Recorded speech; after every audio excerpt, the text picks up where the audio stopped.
মরণব্যাধি ক্যান্সারে আক্রান্ত মেহেরপুরের ৫ বছরের শিশু নয়ন।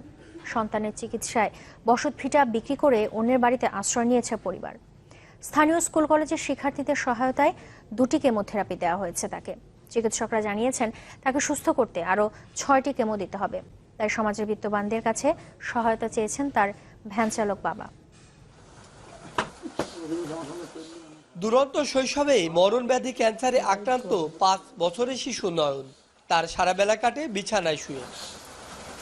বছর খানেক আগে চুয়াডাঙ্গার একটি বেসরকারি হাসপাতালে টিউমারের অস্ত্রোপচার হয় নয়নের। তবে এরপর আরও অসুস্থ হয়ে পড়ে সে। রাজশাহীর একটি বেসরকারি হাসপাতালে পরীক্ষা নিরীক্ষার পর তার হাড়ে ক্যান্সার ধরা পড়ে। সন্তানের চিকিৎসায় বসতভিটে সহ সবই বিক্রি করে নিঃস্ব এখন পরিবারটি। আশ্রয় নিয়েছেন অন্যের বাড়িতে। আমার একটা পাখি ভ্যান ছিলাম, সেটা বিক্রি করে ফেলেছি। বিক্রি করে ছেলে চিকিৎসা করেছি।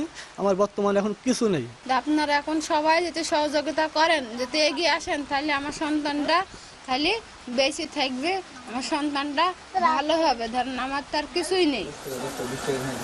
স্থানীয় স্কুল কলেজের শিক্ষার্থীদের সহায়তা আর বিভিন্ন মানুষের অর্থ সাহায্যে শিশু নয়নকে 2টি কেমোথেরাপি দেওয়া হয়েছে।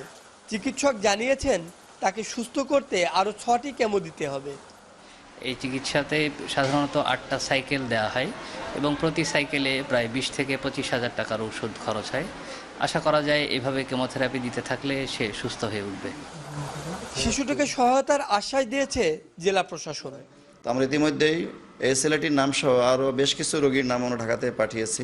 যদি এটি অনুমোদন হয়ে আসে, আমরা হয়তো এই পরিবারটিকে সর্বোচ্চ 50,000 টাকা পর্যন্ত আমরা অর্থ সাহায্য দিতে পারবো। সবার সহযোগিতায় আবারও সুস্থ হয়ে উঠবে নয়ন, এমনটাই প্রত্যাশা স্বজনদের। রাশেদুজ্জামান, চ্যানেল 24, মেহেরপুর।